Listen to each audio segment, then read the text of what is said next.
Bonjour à tous. À l'occasion du forum Investir en Afrique, organisé par l'Opinion et le Ciel le 9 avril, j'ai le plaisir de recevoir en studio Junior Chiteya. Bonjour. Bonjour. Merci beaucoup d'être avec nous. Vous êtes expert en économie du climat. Vous êtes aussi vice-président au sein de l'entreprise Phoenix Capital, société de développement financier qui porte le projet Axis en partenariat avec le Fonds social de la République démocratique du Congo. Quel est l'objectif de cette initiative? Disons le programme Axis, qui est une initiative structurante de mobilisation des investissements au profit des communautés locales. Il découle d'abord du mandat institutionnel du Fonds social, qui agit au nom du chef de l'État dans la mobilisation des ressources pour accélérer la transformation des entités locales. Et cela passe par la mise en place des plateformes de valorisation des actifs naturels. Ce constat découle simplement du fait que l'économie congolaise, comme le disait son Excellence Monsieur le ministre du Plan, est un peu extravertie. Aujourd'hui, 100 millions de personnes, à peu près 80% de la population, ils ne représentent que 19% du PIB. Mhm. C'est là que l'on trouve la grande majorité des pauvres. Mais c'est cette grande majorité des pauvres qui détiennent les ressources naturelles. La question, on appelle ça de l'économie informelle.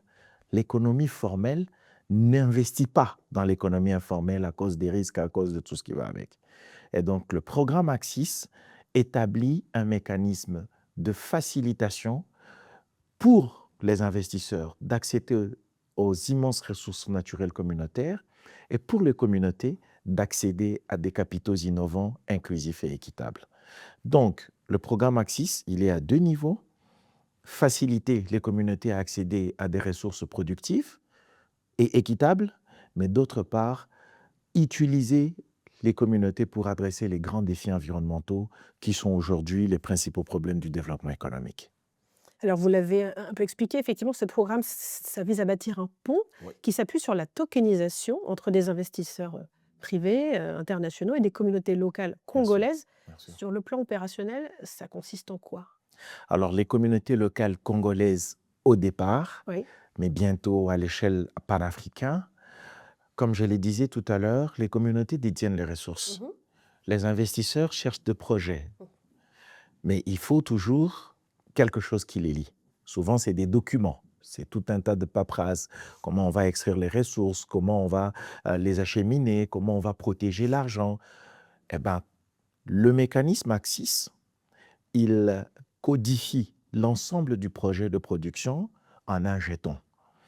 Et le programme se base sur trois volets clés. La tokenisation, c'est la partie où on transforme la- le projet productif communautaire en un projet d'investissement. Ensuite, il y a la monétisation. C'est quand ce projet est mis à la disposition d'un participant à l'investissement. Enfin, et c'est la partie la plus importante, il y a la transformation. Comment les capitaux levés sont injectés dans les communautés? Ils sont injectés de manière à ce qu'ils créent de l'impact. Donc, pour faire simple, Axis crée les deux bouts, de la ressource à la valeur, de la valeur à l'impact. C'est vraiment la boucle. Et aujourd'hui, les nouvelles technologies permettent, grâce à la blockchain notamment, Mhm. qui est un registre partagé de transparence et d'intégrité, il est maintenant possible aujourd'hui de s'assurer que tous ces millions de communautés qui détiennent des forêts, qui détiennent des terres, qui détiennent de l'or, qui détiennent des savoirs endogènes, je vous parlais tout à l'heure des 100 millions de personnes, une population à plus de 70% âgés de moins de 35 ans. Donc, toutes ces richesses, toutes ces ressources deviennent, grâce à la technologie, un système financier viable, équitable et transparent. Concrètement, qui peut acheter ces tokens, ces jetons dont vous parlez? Nous parlons spécifiquement aujourd'hui du SGRT, le Oui. Sovereign Gold Reserve Token, qui est un jeton qui permet de livrer à échéance 1 gramme d'or, mais couplé à un bonus de environ 5 crédits carbone. Je vais faire très simple.